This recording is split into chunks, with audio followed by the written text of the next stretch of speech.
बारिश में ससुराल में शादी। ससुराल का आंगन था और मौसम की पहली बारिश ने घर को घेरे में ले लिया था। एक ओर शादी की तैयारियां थी, दूसरी ओर बूंदों की रुकावटें। कह दिया था मैंने कि सावन में शादी नहीं करनी चाहिए। अब देख लो, पानी ही पानी हो गया है। माँ जी, अगर बरामदे का हिस्सा खाली करवा दिया जाए तो पंडाल वहीं लग सकता है। तू रहने दे बहू, तेरा ये शहर वाला दिमाग गांव में नहीं चलता। भाभी, बारात निकलनी है 2 दिनों में और बैंड वालों ने फोन करके मना कर दिया है। गोलू, घबराओ मत, कुछ न कुछ हो जाएगा। जहाँ कुछ लोग हर मुश्किल का हल ढूंढते हैं, वहीं कुछ लोग हर हल में मुश्किल ढूंढते हैं। नीति को बस इतना चाहिए था कि घर उसे समझे और वो घर को। शादी के दिन पानी गिरा है, इसका मतलब है कि लड़का बहुत भावुक होगा। चाचा, आप मजाक छोड़िए, कुछ काम की बात कीजिए। काम की बात करूं? अरे बेटा, पहले शादी की तारीख ठीक कर लेते, फिर काम भी हो जाता।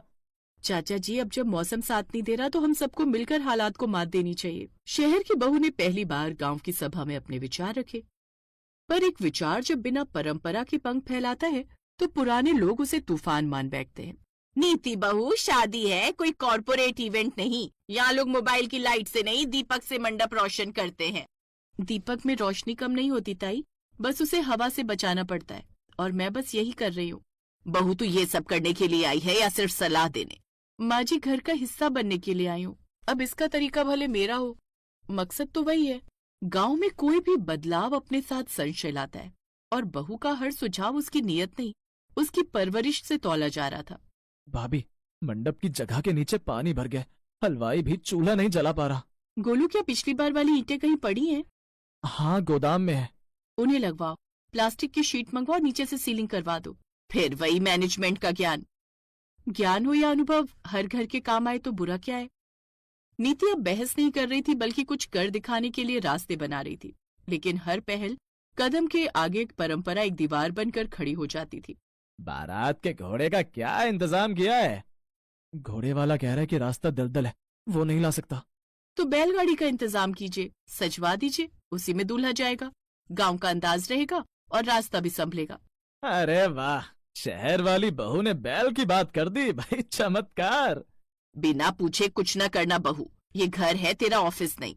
नीति को तानों की आदत नहीं थी, लेकिन ससुराल में तानों की उम्र ज्यादा होती है और रिश्तों की गर्माहट कम। तू परेशान मत होनी थी, सब ठीक होगा। वो जगह तू खुद बना रही है, देखना एक दिन सब तुझे ही मिसाल बनाएंगे। जब नई सोच और पुरानी रीति मिल जाए तो रिश्ता बनता है, लेकिन अगर दोनों टकरा जाएं तो रिश्ता टूट भी सकता है। भाभी, हलवाई वाला कह रहा है गैस सिलेंडर गांव के बाहर फंसा है। क्या? घर में लकड़ी का चूल्हा नहीं है? हाँ है, लेकिन किसी ने जलाया नहीं सालों से। तो उसे साफ करवाओ। हमारे ऑफिस की पार्टी में हमने ऐसे ही खाना बनाया था, ज्यादा स्वाद आता है। अब लकड़ी का चूल्हा भी शहर की बहू को समझाना पड़ेगा क्या? समझाने की जरूरत नहीं माँ जी, मैं सीखने आई हूँ और सिखाने भी। एक बहू जो घर संभालने के साथ रिश्ते भी संभाल रही थी, अब लोगों के लिए आश्चर्य बन गई थी। लेकिन उसका सफर अभी अधूरा था, क्योंकि असली इम्तिहान तो बाकी था। भाभी, एक बुरी खबर है। ममता की माँ ने फोन करके कहा कि वो इतनी बारिश में बारात नहीं ले जा सकते। क्यों? कह रही है कि दुल्हन को भेजना संभव नहीं, रास्ता बहुत खराब है, और शादी की तारीख बदलने का सुझाव दे रही है। क्या दुल्हन तैयार है? पता नहीं, माँ जी ने सुना तो गुस्से में पंडित जी को भी मना कर दिया। जहाँ एक बहू को पहले उसके शहर की सोच के लिए टोका गया था, वहीं अब पूरे गांव की नजरों में वही बहू उम्मीद बन चुकी थी। पर अब उसका सामना उस परिस्थिति से था जहाँ रास्ता मिट्टी में डूबा था और रिश्ते संकोच में। राघव, मैं खुद ममता को लेने जाऊंगी। इतनी बारिश में रास्ता भी ढंग से नहीं है। शादी की तारीख निकल गई तो सिर्फ एक रिश्ता नहीं, 2 परिवारों की प्रतिष्ठा डूबेगी। भाभी, मैं भी साथ चलूंगा। कहाँ निकल पड़ी हो बहू? लड़की वाले अगर मना कर रहे हैं तो उनकी भी मजबूरी है। माँ जी, मजबूरी को समझने के लिए सामने जाना पड़ता है, बस एक बार कोशिश कर ले। ससुराल की बहू ने पहली बार खुद को बहू नहीं, इस घर की बेटी समझकर कदम बढ़ाया था। रास्ता चाहे कितना भी कीचड़ भरा हो, लेकिन हौसला जब सूखा हो तब पैर फिसलते नहीं। बातों का धुआं उठ रहा था गांव में, लेकिन उस जीप में बैठे 3 लोग सिर्फ इस बात पर यकीन कर रहे थे कि शादी टलनी नहीं चाहिए। कभी कभी ससुराल को ससुराल बनाने के लिए बेटी को बहू से ज्यादा कुछ बनना पड़ता है। दूसरे गांव पहुंचना आसान नहीं था। बारिश में कैसे शादी हो सकती है बेटी? कुछ हो गया तो कौन जिम्मेदार होगा? मैं। अगर कोई गलती हुई तो मैं जिम्मेदार होंगी, लेकिन अगर आज ये शादी नहीं हुई तो ये गांव सालों तक हंसी उड़ाएगा। माँ, मैं तैयार हूँ, शादी एक दिन की बात नहीं है। लेकिन भरोसा उम्र भर का। बेटी तू जिद कर रही है। नहीं माँ, मैं भरोसा कर रही हूँ अपनी भाभी पर।